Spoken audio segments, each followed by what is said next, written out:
नमस्ते बच्चों। कैसे हैं आप? घर पे रह के अपना ध्यान रख रहे हैं ना? चलिए, मेरा नाम है अंकिता और आज हम क्या करने वाले हैं? आज मैं आपको सुनाने वाली हूँ एक बहुत ही अच्छी कहानी। और आज हम बात करने वाले हैं एक ऐसे जानवर की जो कि इस जमीन पे सबसे बड़ा जानवर है। आपको याद है पिछली बार मैंने आपको किस जानवर के बारे में बताया था? जी हाँ, हमने बात की थी डॉल्फिन की। आपको याद है ना? हमने एक गाना भी सीखा था, एक पोएम सीखी थी। किसके बारे में? मछलियों के बारे में। तो आज हम क्या सीखने वाले हैं?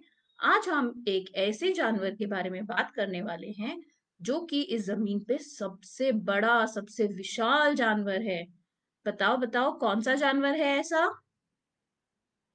जी हाँ, वो है हाथी। चलिए, रेडी हैं आप? तैयार हैं? चलिए हम देखते हैं हाथी। ये देखिए, मैं आपके लिए एक किताब लाई हूँ। ये कौन है? ये है एक हाथी। दिख रहा है ना आपको? कौन है ये? हाथी। और हाथी को हम अंग्रेजी में क्या कहते हैं? इसे हम कहते हैं एलिफेंट। ओके, चलिए आगे हम देखते हैं इस किताब में और क्या क्या है।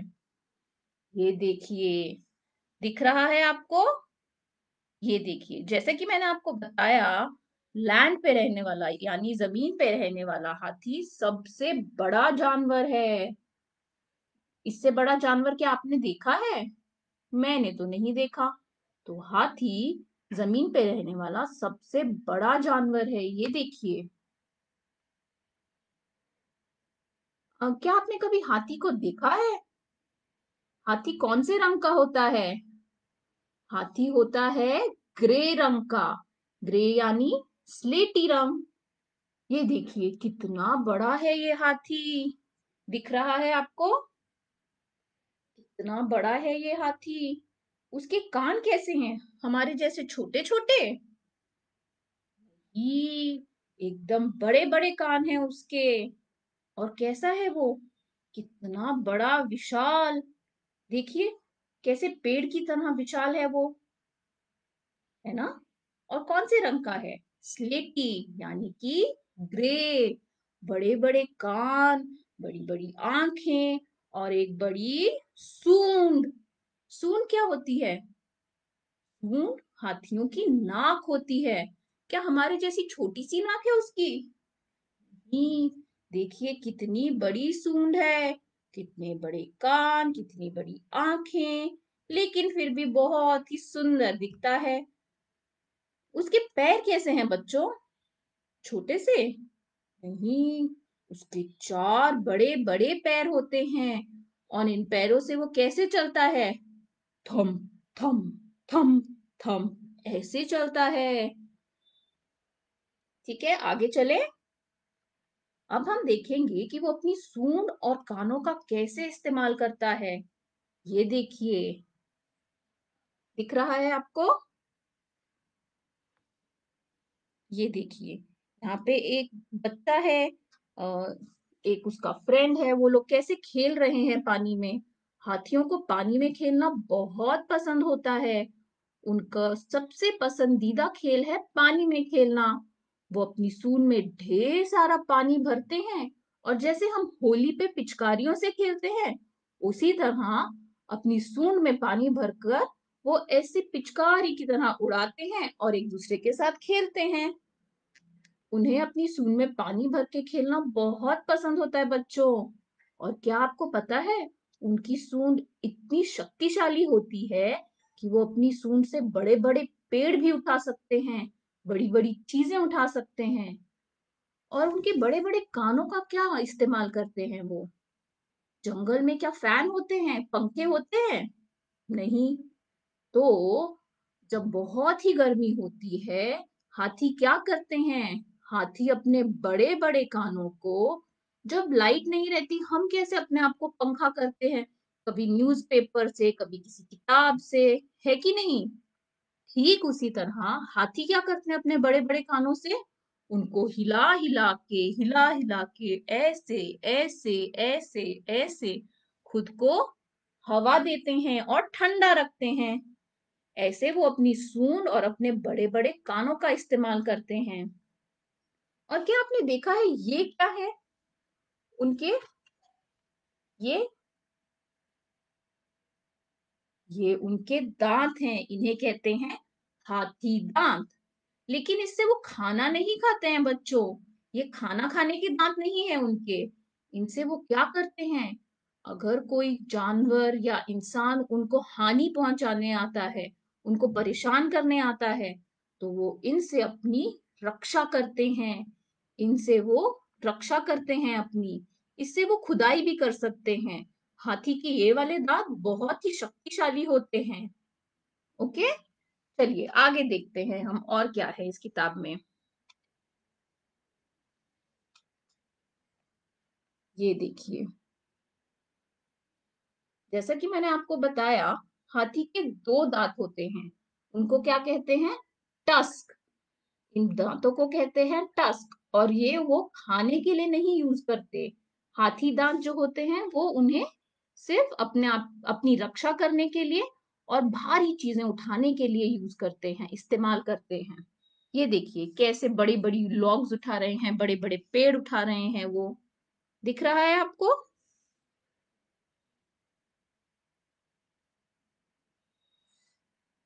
ये देखिए। और जैसा कि मैंने आपको बताया, जंगलों में तो पंखे होते नहीं। जब बहुत गर्मी होती है तो हाथी क्या करते हैं? हाथी जाके तालाब में, पानी में बैठ जाते हैं और अपने बड़े बड़े कानों से अपने आप को हवा देते हैं। इसी तरह वो अपने आप को ठंडा रखते हैं। नहीं तो इतनी गर्मी में हमको भी कितना पसीना आता है कि नहीं? लेकिन हमारे पास तो पंखे होते हैं कि नहीं? हाँ, लेकिन हाथियों के पास तो नहीं होते, जंगलों में तो नहीं होते। इसीलिए उनको ऐसा बनाया गया है कि वो अपने आप को खुद ठंडा रख सकते हैं, अपने कानों से हवा देकर और पानी में बैठकर। उनको बहुत पसंद होता है पानी में खेलना। और मैंने क्या बताया आपको? जैसे हम होली में पिचकारी में पानी भर के खेलते हैं अपने दोस्तों के साथ, उसी तरह अपनी सूंड में पानी भर के हाथी भी एक दूसरे के साथ खेलते हैं। ओके, चलिए आगे देखते हैं। ये देखिए, आपको दिख रहा है? ओके। हाथियों को क्या खाना पसंद होता है? क्या कोई बता सकता है मुझे हाथी क्या खाते हैं? जी हाँ, हाथियों को फल खाना बहुत पसंद होता है। उनका सबसे पसंदीदा फल होता है केला। लेकिन वो सारे ही फल खाते हैं, इसीलिए वो इतने शक्तिशाली और बलवान होते हैं। क्या आप लोग फल खाते हैं? सब्जियां खाते हैं? अगर नहीं खाते तो आपके अंदर शक्ति कैसे आएगी? अगर हाथी जैसा शक्तिशाली और बलवान बनना है तो हमें क्या खाना चाहिए? जी हाँ, हेल्दी फूड। अगर हम अच्छे से खाना खाएंगे, जो भी हमारी मम्मी देती हैं, फल, सब्जी, रोटी, चावल, दाल, तभी हम हाथी की तरह शक्तिशाली और बलवान बन पाएंगे। देखिए ये हाथी कितना खाना खा रहा है, इसीलिए ये इतना बड़ा है। और क्या आपको पता है, हाथी बहुत ही बुद्धिमान होते हैं। पिछली बार हमने सुना था डॉल्फिन कितनी बुद्धिमान होती है, लेकिन हाथी भी बहुत बुद्धिमान होते हैं। जब तक उन्हें हम गुस्सा ना दिलाएं, वो इंसानों से बहुत प्यार करते हैं, उनके बहुत अच्छे दोस्त बन के रहते हैं, मित्र बन के रहते हैं। लेकिन अगर गुस्सा दिलाया हमने उनको, उनको परेशान किया, उनको कोई हानि पहुंचाने की कोशिश की, तो वो अपने बचाव के लिए क्या करते हैं? अपने दांतों से, अपनी सूंड से मार भगाते हैं सबको। चलिए आगे देखते हैं। ये देखिए, क्योंकि हाथी इतने शक्तिशाली और बलवान होते हैं, क्या आप देख रहे हैं कितनी बड़ी बड़ी उन्होंने अपने पीठ पे उठाया हुआ है? कितना भारी लग रहा है कि नहीं? देखिए, इतने भारी भारी चीजें भी वो उठा सकते हैं, क्योंकि वो क्या होते हैं? शक्तिशाली और बलवान। और जैसे हम लोग अपने घर में अपने मम्मी पापा, दादा दादी, बहन भाई के साथ रहते हैं, उसी प्रकार हाथी भी अपनी फैमिली के साथ रहते हैं, अपने परिवार के साथ रहते हैं। क्या आप यहाँ पे देख सकते हैं एक हाथियों का परिवार? मम्मी, पापा और बच्चे। हाथी हमेशा झुंड में रहते हैं, कभी भी अकेले नहीं रहते हैं। वो हमेशा एक झुंड बना के परिवार की तरह रहते हैं। और परिवार में रहने से तो बहुत मजा आता है कि नहीं? जी हाँ। सो हाथी जो होता है बहुत ही शक्तिशाली, बलवान और बुद्धिमान जानवर होता है। ओके, तो अब याद रखेंगे आप इसके बारे में। ये देखिए, कौन है ये? हाथी। अब हम क्या करेंगे? अब हम हाथी के बारे में एक छोटी सी पोएम सीखेंगे, एक कविता सीखेंगे। ओके, क्या आप लोग मेरे साथ गाएंगे? चलिए, तो हम स्टार्ट करते हैं, शुरू करते हैं हम। ये कविता जो है वो 5 हाथियों के बारे में है। वो 5 हाथी एक जाल में फंस जाते हैं। तो देखते हैं वो पांचों उस जाल में से कैसे निकल पाते हैं। ठीक है, चलिए, तैयार हैं आप कविता सुनने के लिए? ध्यान से सुनिए।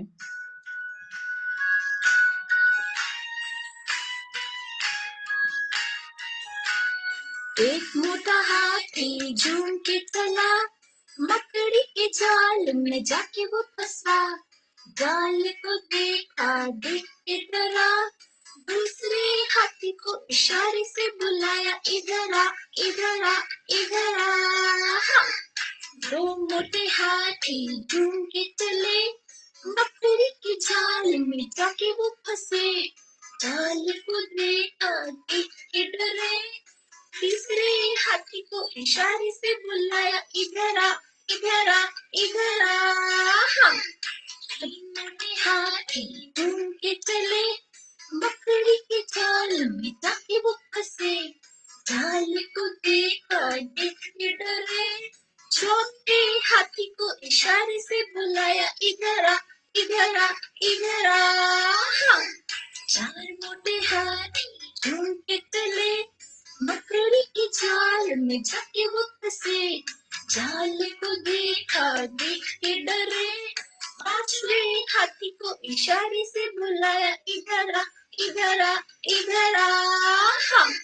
पांच मोटे हाथी झूम के चले, मकड़ी की जाल में जाके वो फंसे। जाल को देखा, देख के डरे, और साथ मिलकर जाल को तोड़ दिया, तोड़ दिया, तोड़ दिया, तोड़ दिया। हाँ। अच्छी लगी आपको ये कविता? तो बार बार गाइए। ओके, और इस कविता से हमें क्या सीखने मिलता है? इस कविता से हमको सीखने को मिलता है कि जब हम साथ मिलकर काम करें तो कोई काम मुश्किल नहीं होता। देखा आपने कैसे एक हाथी जाल में फंस गया तो उसने मदद के लिए दूसरे हाथी को बुलाया, तीसरे को, और पांचों हाथियों ने मिलके क्या किया? क्या वो फंस के वहीं पे बैठे रहे? नहीं, उन्होंने साथ मिलकर जाल को तोड़ दिया और वो आजाद हो गए। इसीलिए हमें साथ मिलकर सब काम करने चाहिए। जब हम साथ मिलकर काम करते हैं तो हर काम आसान हो जाता है, हर काम करने में हमें मजा आता है। ठीक है बच्चों, चलिए, तो आज की हम कहानी सुनते हैं और फिर उसके बाद हम दोहराएंगे ये कविता। ठीक है, आज मैं आपको सुनाने वाली हूँ एक कहानी। वो है एक किसान के बारे में। एक किसान रहता था दूर एक गांव में। उस किसान के कितने बेटे थे? 3 बेटे। एक, दो, तीन। उस किसान के कितने बेटे थे? 3। तीनों बेटे कुछ काम नहीं करते थे, बहुत ही आलसी थे। किसान बहुत परेशान रहता था कि मैं कैसे अपने बेटों को मेहनती बनाऊं, कैसे वो लोग काम करें। एक दिन किसान ने अपने तीनों बेटों को बुलाया। उसने कहा कि मैं तुम्हें एक टास्क देता हूँ, एक काम देता हूँ। ये काम तुम तीनों को साथ में मिलकर करना है। अपनी बुद्धि का इस्तेमाल करके साथ में मिलकर ये काम करना है तुम्हें। तो तीनों बेटों ने सुना कि क्या काम करना है। किसान ने कहा, तुम तीनों को साथ मिलकर हमारे पूरे खेत के 30 चक्कर मारने हैं। 30 मतलब 30। क्या 30 चक्कर मारना आसान काम है बच्चों? बहुत ही मुश्किल है। इतना बड़ा खेत, उसके 30 चक्कर मारना। बेटे तो बहुत परेशान हो गए, हम कैसे करेंगे? लेकिन किसान ने क्या कहा, जो भी बेटा मेरा ये काम पूरा करेगा मैं उसको बहुत बड़ा इनाम दूंगा। इनाम का नाम सुनकर तीनों बेटे सोचने लगे कि ठीक है, मैं फटाफट कर लेता हूँ। लेकिन उन्होंने सुना ही नहीं कि उनके पिता ने उनको क्या कहा। उनको कहा गया था तीनों साथ मिलकर ये काम करना, लेकिन उन तीनों ने नहीं सुना। उन तीनों ने लालच किया। उनको लगा अगर हम अकेले ये काम कर लेंगे तो हमें अकेले ही इनाम मिल जाएगा। तीनों बेटे पूरा दिन भागते रहे, लेकिन फिर भी 30 चक्कर नहीं लगा पाए क्योंकि खेत तो बहुत ही बड़ा था, बहुत ही विशाल था। वो लोग थक गए, धूप में उनको प्यास लगी, भूख लगी, थक हार के गिर गए, लेकिन 30 चक्कर पूरे नहीं हुए। फिर शाम हुई, किसान आया और उनसे पूछा किस किस ने 30 चक्कर पूरे किए। बेटों ने कहा हमसे तो पूरे ही नहीं हुए पिताजी, आपने तो इतना हमको इतना मुश्किल काम दिया था, इतना मुश्किल कार्य दिया था कि हम कर ही नहीं पाए। तो किसान ने उनको कहा तुम लोगों ने मेरी बात ठीक से नहीं सुनी, मैंने कहा था तुम्हें साथ मिलकर ये काम करना है। अगर तीनों भाई साथ मिलकर ये काम करते तो हर भाई को सिर्फ 10 चक्कर मारने पड़ते, और उन तीनों के मिला के कितने चक्कर हो जाते बच्चों? 10, 10 और 10, यानी कि 30 चक्कर उनके पूरे हो जाते। ना इसमें उन्हें थकान होती, साथ मिलकर काम भी पूरा हो जाता, और जो शाम को उन्हें इनाम मिलता वो तीनों आपस में बांट सकते थे। लेकिन उन्होंने सुना ही नहीं। वो लोग क्या हो गए, वो लोग एक ना एक दूसरे की मदद की और ना ही एक दूसरे के साथ मिलकर काम किया, और ऊपर से लालच भी किया कि मुझे अकेले ही सारा इनाम चाहिए। तो ये अच्छा किया क्या उन्होंने? हम्म, बहुत ही गलत किया। एक दूसरे की मदद करना तो एक अच्छी बात होती है कि नहीं? आप लोग करते हैं क्या अपने दोस्तों, भाई बहनों, मम्मी पापा, दादा दादी या बाहर वालों की मदद? क्या आप करते हैं? नहीं करते तो आज से ही शुरू कीजिए।